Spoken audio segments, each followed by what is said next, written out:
Hello, boys and girls. As always, I welcome you to the Demented Robot YouTube channel dedicated to modern board and card games. This is, of course, as always, a board game review video. For those of you guys who haven't watched my videos before, I do board game video reviews, and I'm trying to spread this beautiful hobby around the world. So take your time, take a look at the game that I want to show to you guys today. You may just get interested, if not in the game, maybe in the hobby in general. My name is Boris, and today I want to show you guys the game called Arctic Scavengers. This particular box also includes two expansions, base game and two expansions. I don't know if you can find just the base game anymore, or whether they're only releasing this improved box. This way or the other, I do recommend that you buy this particular box because you have additional content in there, so that's always handy, right? This way or the other, let's dive into it. Arctic Scavengers is a card game, or more precisely a deck building card game. For those of you who don't know what deck building is, I will try to give you a little introduction in the next segment of the video where I will explain how the game works.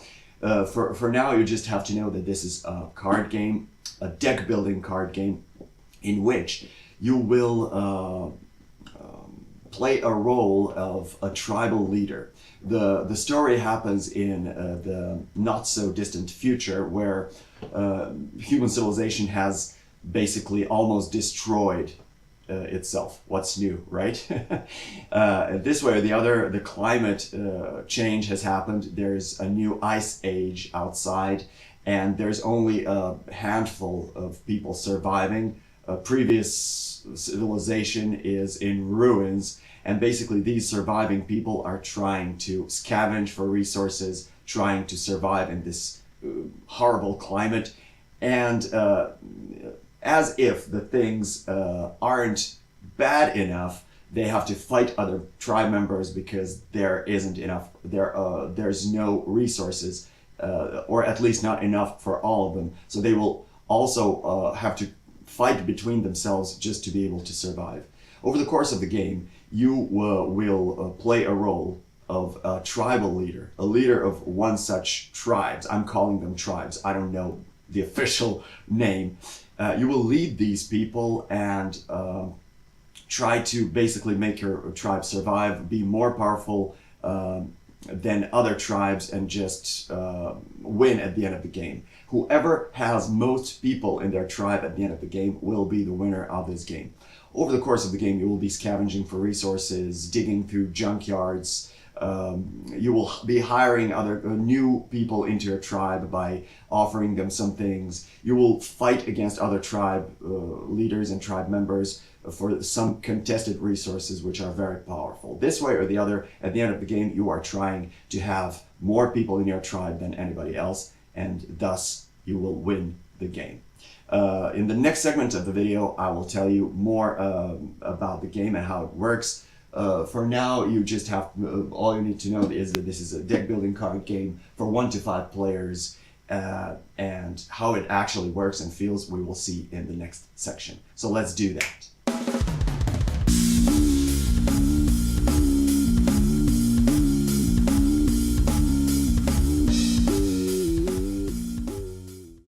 Here's how the game looks like when it's set up on the table. Now, I will first try to explain to you guys how this game is set up, because it's not very complicated. The cards are set up in a logical way, and then I'm gonna explain to you the structure of the turn and how you play this game.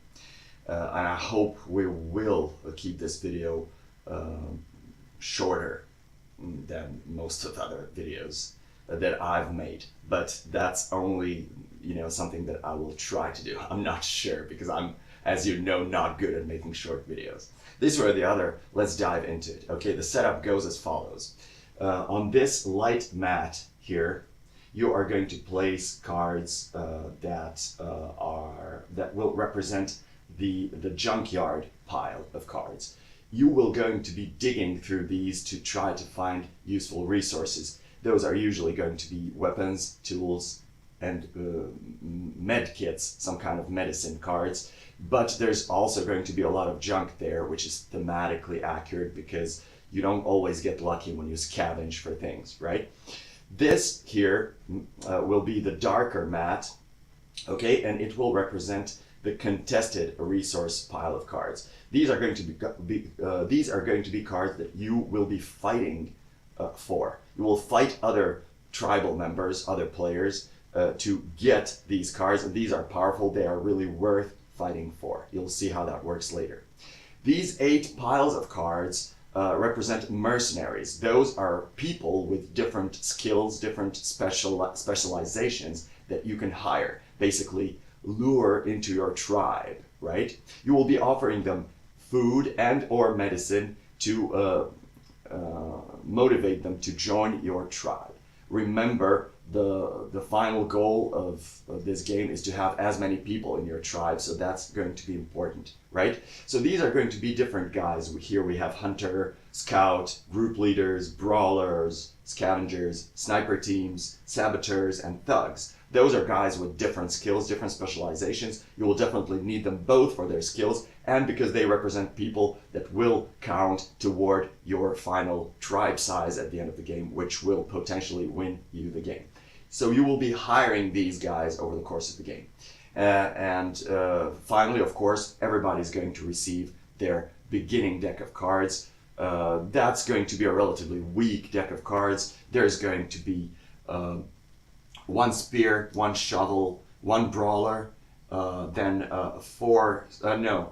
3 scavengers, and 4 refugees. Refugees are pretty useless. They only count for people. They can't really do anything, okay? So this is going to be a very weak starting deck of cards. Everybody's going to have these exact same cards. Everybody's going to shuffle those, and then finally you will determine the starting player. You will give this card to them. That's the initiator card. The first player in this game is called the initiator, and when you do that, you can then start playing the game.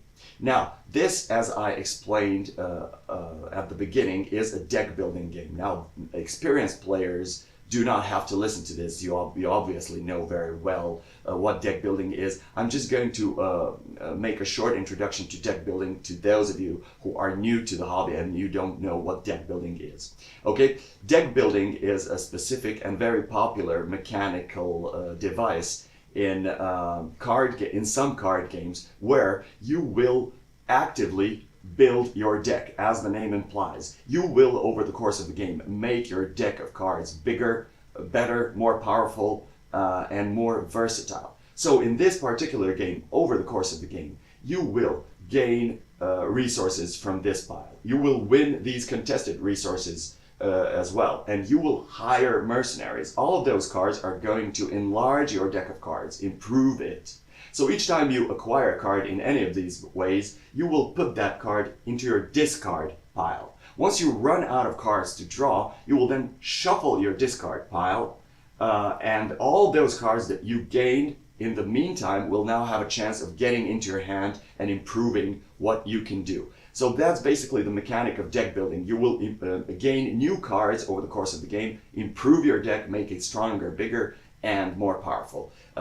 Okay, trying to win the game, of course. That's the main meaning of the deck building mechanic, okay? Now, how do you play this game? First, everybody in the game at the very beginning is going to draw 5 cards from their deck. You always draw 5 cards no matter what. Over the course of the game, you can gain certain cards that will allow you to draw 2 cards into your hand, like this scout, for example. So in theory, if you have a scout, you can have, in theory, 6 cards in your hand, but by default, you are always drawing 5. That's the default size of your hand. Okay, and then beginning with the first player, you are going to start taking your turns, okay? So there are 2 ways in which you can play a card in this game. You can either play the card openly on the table for its abilities, in which case you will be gathering resources like that. You will either dig for these resources, or you will hire mercenaries, okay? Or you can play the card face down on the table, in which case you are leaving it for later. for the skirmish. Because beginning with the third round until the end of the game, you are going to fight for these resources. So at the end of the round, when everybody has taken their turn, you will then reveal those cards that you played face down. You are going to compare them. Whoever is the strongest in the combat will win the top card from this contested resource pile. Okay, so that's two ways in which you can play cards. Now, in order for you to understand how you can play the card, you first have to understand the anatomy of the card and what abilities you may potentially have on a card and how you use them. So that's the next thing I'm going to explain to you guys. Every card in Arctic Scavengers has several abilities. At the very least, it will have two different abilities. With some small exceptions, this sniper team has 0 abilities during the regular gameplay, but it has a very powerful ability here in the text. But most of them have at least 2 abilities. Some of them even have 4 different abilities, like this scavenger here. I will take it out of the sleeve so that you can see things more easily. Okay, so these cards in this game have 4 potential abilities that you can use. And you can only use a card for one of its abilities during your turn. So, one of its abilities during your turn. So you have to be careful how you play the card. That's why it's very important, okay? So when you use the card for one of its abilities, you will have to forfeit its other potential abilities. Of course, next time the card gets into your hand, you will be able to use it for something else, for some other ability. This way or the other, you should know what each of these abilities does in order to understand how this game plays and why you should play certain cards at certain moments for certain abilities. So I'm going to do my best to explain to you guys how these abilities work. So essentially, every card is going to have its name, it's going to have its illustration. The artwork in this game is beautiful, by the way. That's just a little digression. But most importantly, the card has these abilities here, which are represented by these icons along the left edge of the card. Okay, so the abilities go as follows. This first ability here is the draw ability. So when you play the card for this ability, you will be able to draw an additional card from your draw pile. This ability so basically allows you to cycle through your deck more quickly, looking for more powerful cards. Okay, the number underneath it shows to you how many cards you can draw for that action. In this particular case, if you play the scavenger for this ability, you will be able to draw 1 additional card. So you have sacrificed this card to draw another card, hoping that you will draw something more powerful. Okay, that's basically the idea. The other ability, represented by this little shovel icon, is the dig ability. You will use that ability when you play the card for that ability to dig through this junkyard and try to find some useful resources there. Usually those are tools, weapons, or medicine. Okay, the number shows how many cards you will draw from the top of this junkyard pile. You will always get to keep only 1, but the more powerful your dig ability is, the more cards you will draw, which means that you will have a bigger chance of finding something useful. Okay, so for example, if let's imagine that you have a dig ability of 3, you will then draw 3 cards from here. You still get to keep 1, but you have more chance of getting something useful. Then you choose 1 that you want to keep. You will put it into your discard pile. The remaining 2 will go to the bottom of this deck. Everything that you do not choose, you will return to this deck to the bottom of it. Okay, so that's the digging ability for you. Then you have the hunting ability, which is very important for hiring these guys. Mercenaries are going to be hired for medicine and or food. Some of them are going to be hired for only food, like scavengers and brawlers, for example. But some of them will be hired only for medicine, like this hunter here. But most of them will be hired for the combination of those 2 resources. So when you use a card for this ability, hunt ability, you will basically hunt for food to be able to immediately use it to hire some of these guys here from the center of the table. You will add to that, if necessary, medicine cards, which you will get by digging here. And in combination, you will be able to hire different guys. The cost of hiring every particular mercenary is stated here in the upper right corner of every mercenary card. Okay, for example, this sniper team will be hired for 2 medicine plus 2 food. Okay, so that's how you do these things. And then finally, you have this icon here that represents the 2 crossed swords or daggers. That's your battle ability. Basically, this will be important during the skirmish phase, but I will explain that later. And then finally, this final icon here in the lower left corner of the card represents how many, shows you how many people this particular card represents. This is very important because at the end of the game, you will be counting the total number of, total score of these numbers in your deck. Whoever has most people in their tribe will be the winner of the game. So this is important as well. Okay, so that's how you use your abilities, basically. So when everybody draws 5 cards to their hand, then beginning with the first player, whoever's holding this card, everybody will choose what to do with their cards. Now, during the first 2 rounds, there will only be resource gathering. Beginning with round 3, you will start fighting against other guys to get these cards. Okay, so when you play a card face up on the table, you are playing it for resource gathering. But here's the rub. Cards are cumulative. So basically, if you play, let's say, 2 cards at the same time, when you play 2 cards at the same time for the same ability, you can add them up. Okay, so let's say that I have played this scavenger to hunt for food. And I have attached the spear to this scavenger, which has +1 hunt for food. When I play these 2 cards together, they will have a hunting ability of 2. So cards will add to each other to boost each other's abilities. The spear is the modifier card. Modifier cards have green numbers and a plus prefix before every number, which basically means that this card cannot be played alone. It can only be attached to a person. So this spear, if played alone, wouldn't be able to do anything. But if I attach the spear to the scavenger, then it can boost the scavenger's ability to dig and to fight, okay, potentially.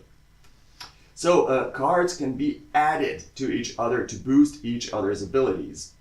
So every ability, if you play 2 or more cards for the same ability, they will add to each other. Okay, they will be cumulative that way.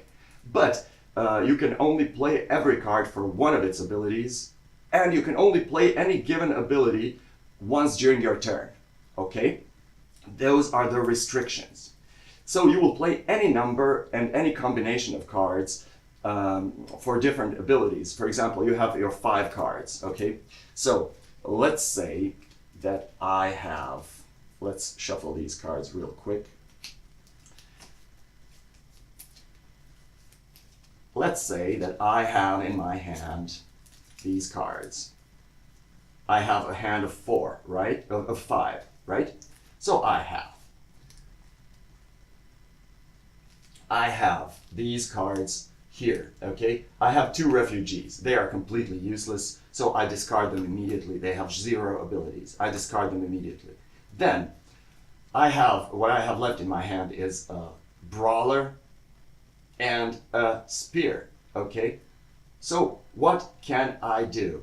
Okay, I can decide to attach one of these cards to the brawler and boost their abilities, okay? So let's say that I will take a shovel and attach to this brawler. This will add to my digging ability. So I will have a total of 3 because the brawler can dig for 1 and the shovel adds 2 to that. So I will take 3 cards from the junkyard. Sorry, I took 4 by mistake. 3 cards from the junkyard.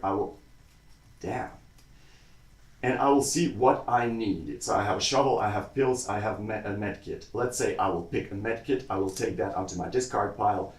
I will return the remaining 2 cards to the bottom of this deck. I have just dug a useful thing for me, okay? And I will discard these cards that I've played to the discard pile. They are now my discard pile. I am done with my turn, okay?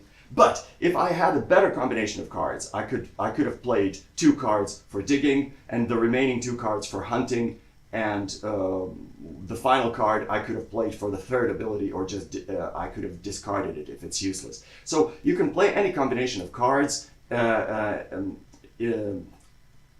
long as you're using those cards for different abilities. Once you are done with that, you go to the next player who will do the same. Beginning with the third round, everybody will have the opportunity to divide their cards between resource gathering and skirmish, because from round 3 you will be able to fight for these contested resources. Okay, so from that moment on, you will play some cards openly on the table to gather resources, and you will play some cards face down, as I have explained. Let's say that I have played these 2 cards for resource gathering, and these 3 cards I have left for skirmish. I'm playing them face down, nobody knows what they are, okay? When everybody is done with their turn, at the very end of the round, everybody will reveal their skirmish cards and see who wins the skirmish. You determine who won the skirmish by totaling the number, by counting the total number in your battle ability of the cards that you brought into the skirmish. So let's say that I brought these 2 scavengers into the skirmish. Doesn't really matter, okay? When everybody reveals, we will all compare how many points total on all the cards that we put into the skirmish we have in this region here, in this under this icon that represents these crossed swords. That's your battle ability. So here I have 2 scavengers, each has a battle ability of 1, so, which means that my total battle power right now is 2. If other people have only 1 or 0, I'm going to be the winner. If I am going to win the top card from the contested resource pile. I'm going to take it into my discard pile. This from now on is my card. These cards are really powerful and they are worth fighting for. So if you can dedicate some cards to get these cards, it would be a good thing, of course. If there is a tied results between 2 or more players during the skirmish phase, they have the exact same battle power. They will then compare how many people they have brought into the battle, okay? So you will take all the cards that you have brought into the skirmish and see how much people they have in this lower icon here, in the lower left corner of every card. The total number of people you have brought into the skirmish may break the tie. If you have most people in the battle, you are going to be the final winner. You're going to take this card. Now, the skirmish is very important, interesting for 2 reasons. First of all, obviously, because you are getting very powerful cards from here, and they may just decide whether you win or lose, okay? First of all. Second of all, you can bluff, okay? Because you can dedicate any number of cards up to 5, because that's how much you have in your hand, right? To the skirmish. You can play 0 cards to the skirmish if you don't want to fight at all, but you can put all of them, and any number in between, okay? So when you put 4 or 5 cards into the skirmish, you know, other people don't know whether you're bluffing or you are really powerful in that skirmish, okay? You will be very powerful.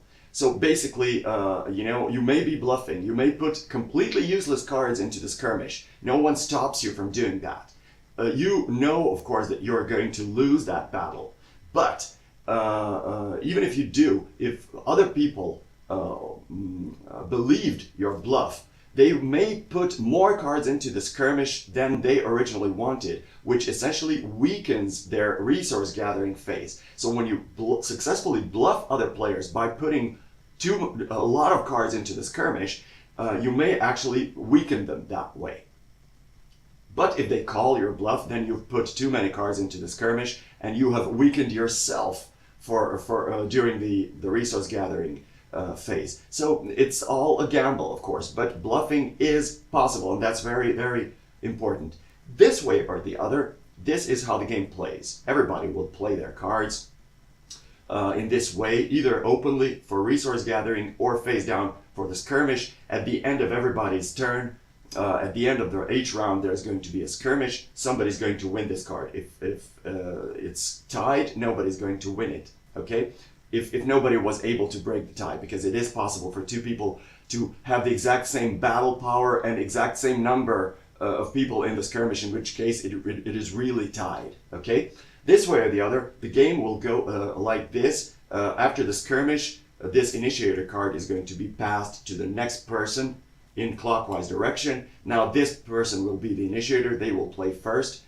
And that's it. Yes, I forgot to tell you one important thing. When the skirmish begins, the first player at the very beginning of their turn will get to peek at the first card on top of the pile to see what it is. Other players will not know what it is, but the initiator, the first player, will know what they are fighting for. Okay? And that's it. This pile of cards here, the contested resource pile, is essentially the timer for how long the game will last. When the last card from this pile is won, there's 0 cards here. That means immediate end of the game, and then you will calculate your points. You will then take all the cards that you have, and you will then count how many total people you have in this area here. Whoever has most total people in their tribe is going to be the winner of this game. And that's more or less how you play this game. Of course, I haven't explained every single detail, but you have a pretty good, decent idea about how this game works. Now let us go into the final section of the video where I will tell you what I think about the game if you want to listen to my opinion, of course. So this is Arctic Scavengers for you guys. Now you know more or less how the game is played. Not every single detail. This was not a how to play video, but you know pretty much. You have a pretty good idea about the general concept and the general feeling of the game. You know what to expect from it. Now, what do I think about the game? Okay, let me just cut the long story short and just tell you that right now, at this moment, this is my favorite deck builder out of all those that I have played so far. And it has been my favorite deck builder for some time, okay? I don't remember exactly when I got this game, but it was a while ago, and this is still my favorite deck builder. Why? The reason for that is actually very simple. Because I feel that I have, that I'm really in charge as a player. The problem with many deck builders out there, most of them actually, is that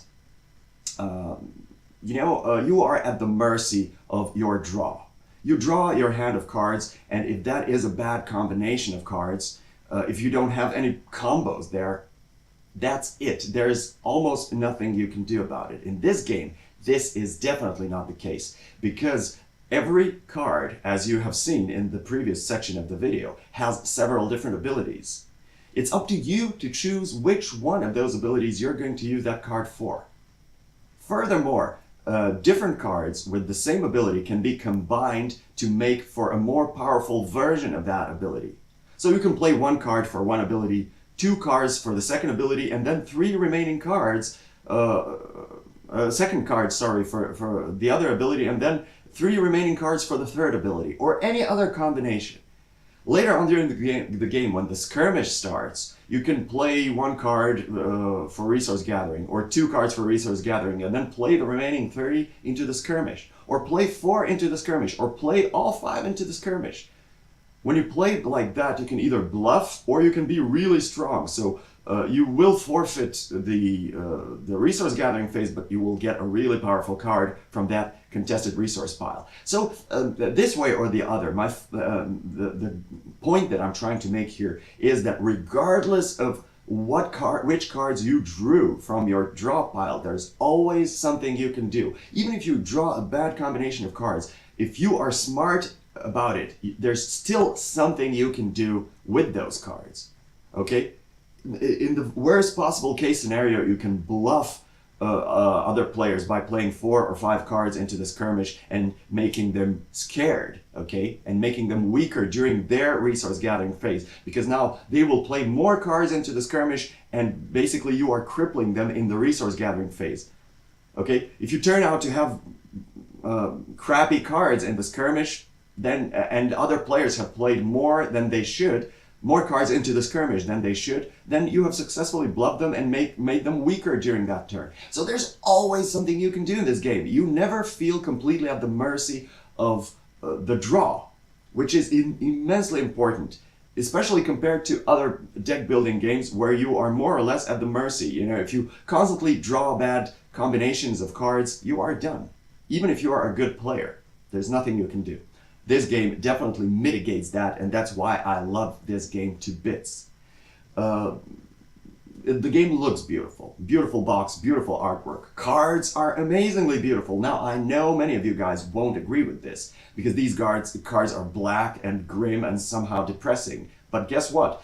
The theme of this game is depressing. We're talking about post-apocalyptic world. We're talking about a freaking ice age, okay? So they are supposed to be grim and black, and I love black cards.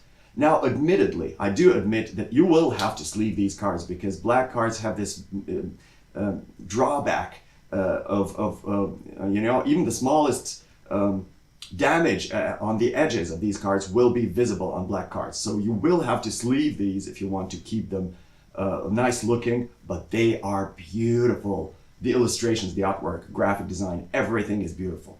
The game is not short. That may be a shortcoming of this game for some of you guys. The game will play, in my experience, for at least an hour. Okay, it says on the box 45 to 60 minutes. I would say more than an hour almost every time. Okay, so you will have to pay attention to that, but I don't mind, because the game is good. It's phenomenal, super exciting, super dynamic, super thematic. I love it, which brings me to the theme, which is beautiful. The game is really thematic for me. It works for me. I'm in this grim world, post-apocalyptic ice age kind of world. Love it. So I don't want to make this video too long. Let's just say that I really, really recommend this game. 2 thumbs up. Try before you buy, but if you can try it, definitely do, because this is a phenomenal game, at least in my opinion. Of course, you don't have to listen to me, okay?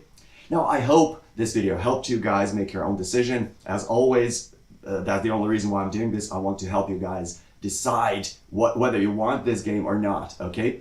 Please watch, please share, please like, and most importantly, subscribe and click on that bell button if you want to get notified of the new content.